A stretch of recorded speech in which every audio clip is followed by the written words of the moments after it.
الحمد للہ رب العالمین والعاقبۃ للمتقین والصلاۃ والسلام علی رسولہ سید المرسلین وعلی آلہ وصحبہ اجمعین اما بعد اعوذ باللہ من الشیطان الرجیم بسم اللہ الرحمن الرحیم قال اللہ تبارک و تعالی فی شان حبیبہ الکریم ان اللہ وملائکتہ یصلون علی النبی یا ایھا الذین آمنوا صلوا علیہ وسلموا تسلیما اللهم صل على سيدنا وعلى آل سيدنا مولانا محمد وآله وسلم صلاة وسلاما عليك يا رسول اللہ صلی اللہ تعالی علیہ وسلم۔ میں نے جو آیت مقدسہ کی تلاوت کا شرح حاصل کیا ہے، یہ صرف عضو برکت میں نے پڑھا۔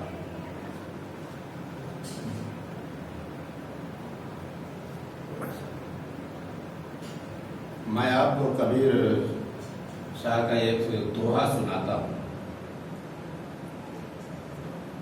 کبیر مسلمان تھے یا نہیں تھے اس سے اپنے کو مطلب نہیں۔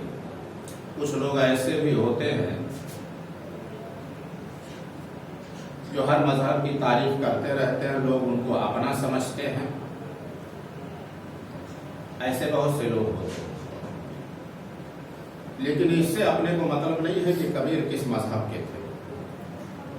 بہرحال ان کی سمجھ میں جو بات آ جاتی تھی اس کو تعریف کرتے تھے، جو سمجھ میں نہیں آتی تھی اس کو تنقید کرتے تھے۔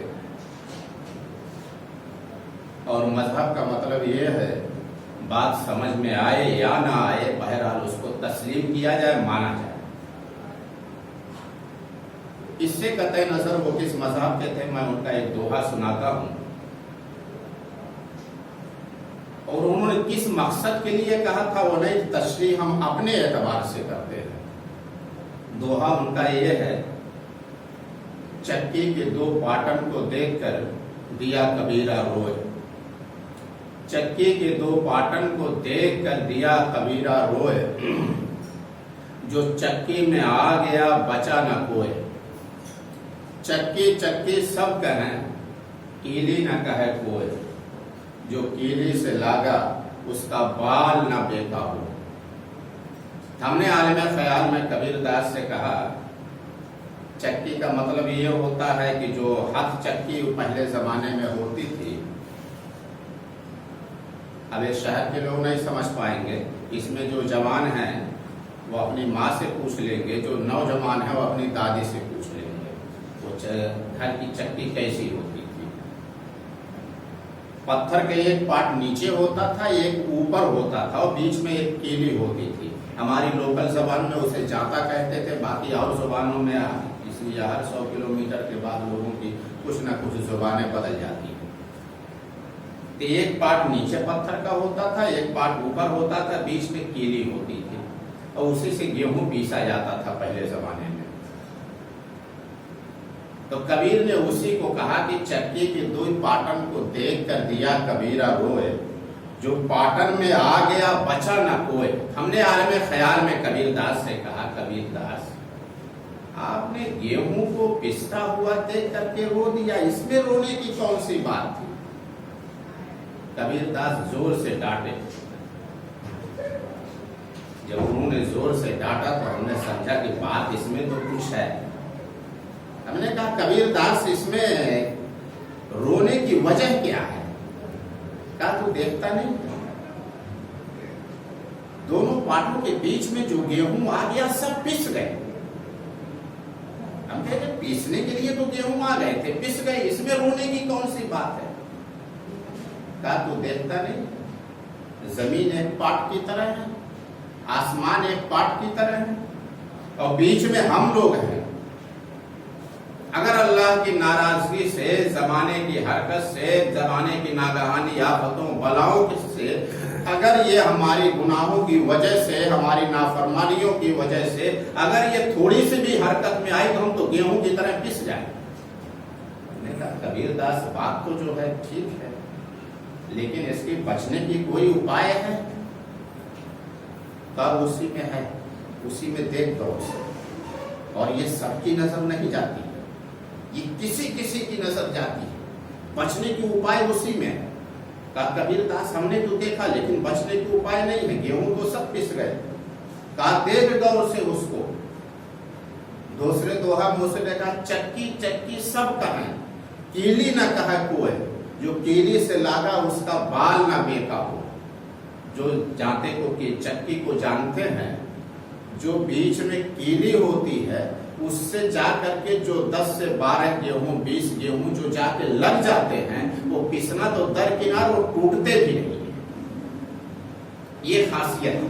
تو کبیر داس نے اسی کو کہا کہ چکی چکی سب کہیں، کیلی نہ کہے کوئی، جو کیلی سے لاگا اس کا بال نہ بیکا ہوئے۔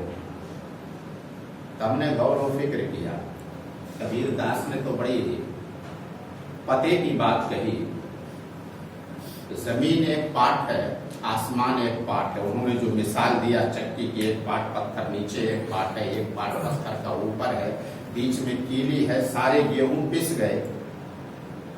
جو کیلی سے لاگا جو گیہوں 10-12 لگ گئے اس کے بال بھی نہ بیکا ہوئے۔ یہ زمین آسمان واقعی ایک 2 پارٹ ہے، 2 پارٹ کے درمیان میں ہم ہیں۔ اس 2 پارٹ کی کیلی کہاں ہے؟ اس چکی کے کیلی سے جو گیہوں لگے وہ پسے نہیں، ٹوٹے بھی نہیں، بال بھی بیکا نہیں ہوا۔ یہ زمین و آسمان جو 2 پارٹ ہیں اس کی کیلی کہاں ہے؟ تو اس میں جب غور کیا تو کیلی بیچ میں ہوتی ہے۔ تو یہ دیکھو زمین ایک پارٹ ہے، آسمان ایک پارٹ ہے، زمین کا بیچوں بیچ کہاں ہے؟ تو ساری دنیا کے دانشور سائنٹسٹ اس بات پہ متفق ہے کہ زمین کا بیچوں بیچ وہی ہے جہاں خانہ کعبہ ہے۔ ہم دوسرے لوگوں کی بات چھوڑ دیں، ہمارے لیے سب سے پرفیکٹ بات یہ ہے جو قرآن و حدیث میں ہو۔ آئے ہم اپنے رسول سے پوچھیں، ہمارے رسول کا فرمان، حضرت عبداللہ ابن عباس جو حضور کے چچا زاد بھائی ہیں، جید صحابی ہیں، وہ عرض کرتے ہیں اللہ تبارک و تعالیٰ نے سب سے پہلے پانی کو پیدا کیا اور پانی کو ہوا پر رکھا، اور اس کے بعد اللہ نے ایک ایسی ہوا بھیجی جو وہاں پانی میں ہلچل پیدا ہوئی۔ اس کے بعد وہاں پہ جہاں خانہ کعبہ وہاں ایک ٹیلا نمودار ہوا، اور اللہ تبارک و تعالیٰ نے اسی ٹیلے سے زمین کو پھیلایا ہے۔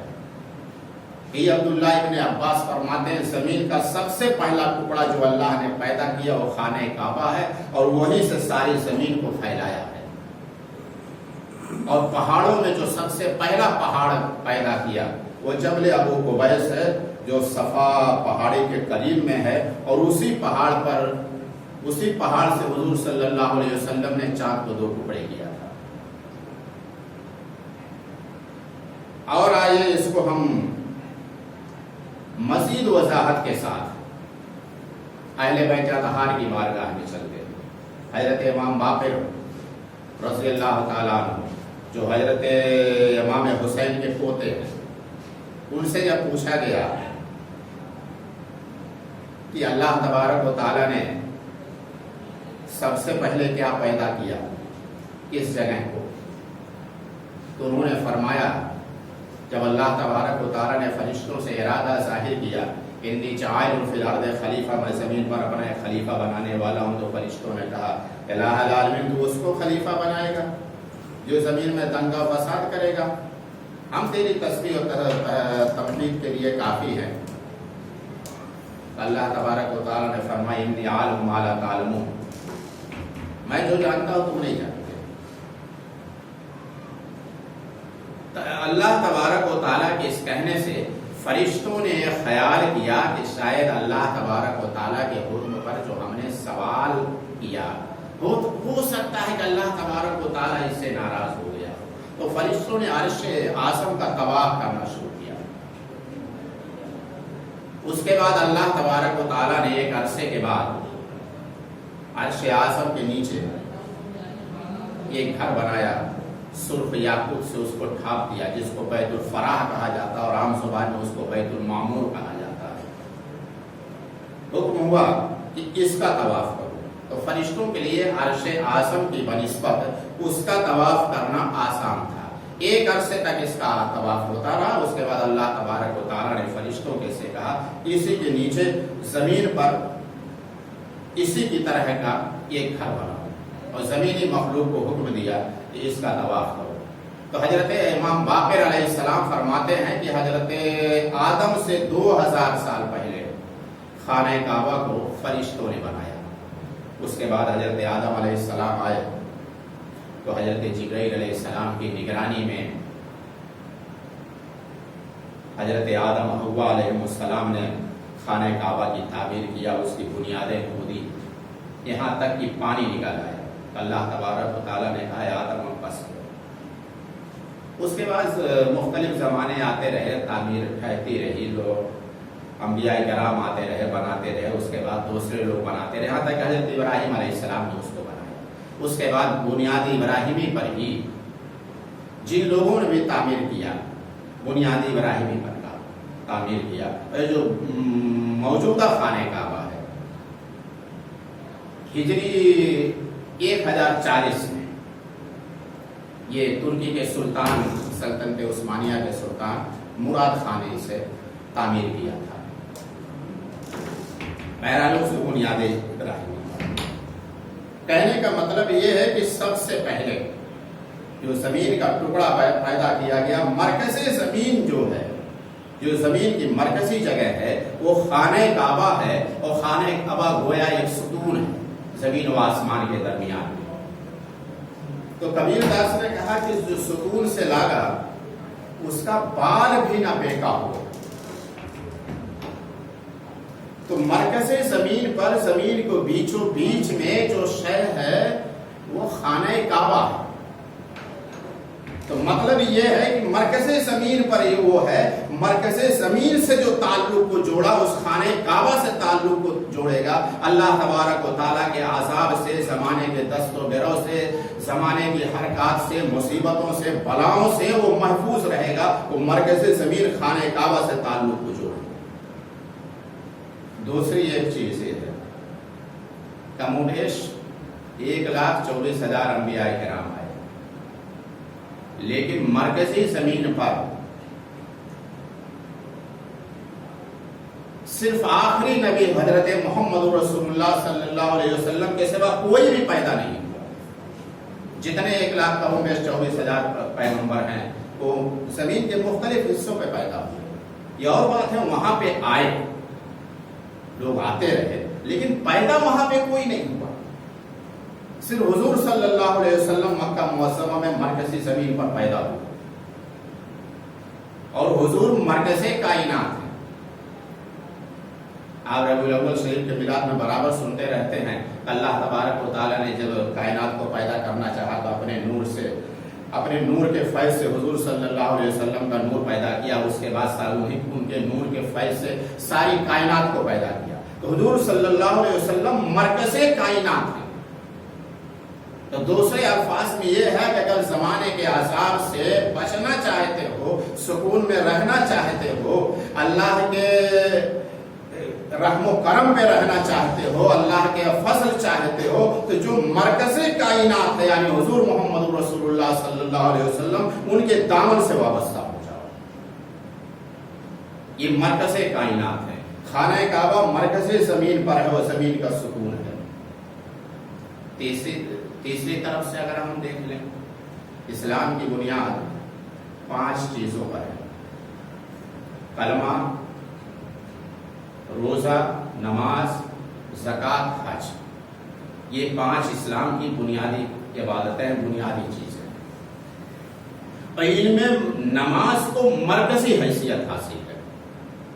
اور نماز کے بارے میں حدیث پاک بھی کہا ہے اور فرمایا گیا کہ یہ نماز دین کا ستون ہے. جس نے نماز کو قائم رکھا اس نے دین کو قائم رکھا، جس نے نماز کو چھوڑ دیا اس نے دین کو اٹھا دیا. تو ان 5 چیزوں میں جو اسلام کی بنیادی چیزیں ہیں، ان میں نماز مرکزی حیثیت ہے. اور حدیث پاک میں بھی یہ نماز دین کا ستون ہے. تو اس کا ایک مطلب یہ ہوا کہ تم نماز سے لگ جاؤ، نماز کو اپنی زندگی کا حصہ بنا لو اگر زمانے کے آفت و بلیات سے بچنا ہے. اور چوتھی مرکزی چیز یہ ہے کہ نماز ایک ایسی چیز ہے جو عبادت میں بھی مرکزی حیثیت رکھتی ہے، جو مرکز زمین خانہ کعبہ سے بھی جوڑتی ہے اور مرکز کائنات حضور صلی اللہ علیہ وسلم سے بھی جوڑتی ہے، نماز ایک ایسی چیز ہے۔ نماز میں جب بھی ہم نیت کرتے ہیں منہ میرا کعبہ شریف کی طرف، منہ میرا کعبہ شریف کی طرف، یہ تو نماز یہ ہے۔ اگر ہم نماز سے وابستہ ہو جاتے ہیں تو مرکز زمین سے بھی وابستہ ہو جاتے ہیں اور مرکز کائنات صلی اللہ علیہ وسلم سے وابستہ ہو جاتے ہیں۔ نماز کے ہر نیت، جب بھی ہم نیت باندھتے ہیں منہ میرا کعبہ شریف کی طرف، تو نماز خود مرکزی عبادت ہے اور یہ مرکز زمین خانہ کعبہ سے جوڑتی ہے اور مرکز کائنات حضور صلی اللہ تعالی علیہ وسلم سے بھی جوڑتی ہے۔ وہ کیسے؟ ہم بیٹھتے ہیں تحیات میں السلام علیکہ ایھا النبی، السلام علیکہ ایھا النبی، جب تک مرکز کائنات پہ ہم سلام نہیں پڑھتے ہیں یہ نماز مکمل نہیں ہوتی ہے۔ اور نماز یہ مرکز کائنات سے جوڑنے کے ساتھ ساتھ جن لوگوں نے اس مرکزی زمین کو آباد کیا ان سے بھی جوڑتی ہے۔ جن لوگوں نے مرکزی زمین کو خانہ کعبہ کو آباد کیا، مکہ معظمہ کو آباد کیا، ان سے بھی جوڑتی ہے۔ یعنی حضرت ہاجرہ اور حضرت اسماعیل اور آل اسماعیل سے ہم پڑھتے ہیں نماز میں اللہم صلی علی محمد وعلی آل محمد کما صلیت علی ابراہیم وعلی آل ابراہیم۔ مرکز زمین سے بھی جوڑتی ہے اور مرکزی زمین کو جس نے آباد کیا ہے اس سے بھی جوڑتی ہے، اور مرکز کائنات اور مرکز کائنات سے جو وابستہ لوگ ہیں یعنی اہل بیت اطہار، ازواج مطہرات، حضور کے شہزادوں اور شہزادیوں سب سے جوڑتی ہے۔ ہم پڑھتے ہیں اللہم صلی علی محمد وعلی آل محمد کما صلیت علی ابراہیم وعلی آل ابراہیم انک حمید مجید۔ تو مطلب یہ ہے کہ نماز سے ہم اگر وابستہ ہو جائیں، یہ نماز مرکزی عبادت کے ہونے کے ساتھ ساتھ یہ مرکز زمین یعنی خانہ کعبہ سے بھی جوڑتی ہے، اور مرکز کائنات جو ہے یعنی حضور صلی اللہ علیہ وسلم ان سے بھی جوڑتی ہے، اور مرکزی زمین کو، مرکزی شہر کو جنہوں نے آباد کیا ہے، اس کو لوگوں کو بلایا ہے اس کی طرف، ان سے بھی جوڑتی ہے۔ یعنی اللہ تبارک و تعالی ہمیں نماز سے وابستہ فرمائے، اور نماز جن جن مرکزی زمین اور مرکز کائنات سے جوڑتی ہے ان کے بھی عقیدت و محبت ہمارے دلوں میں جاگوسی فرمائے۔ وآخر دعوانا الحمدللہ۔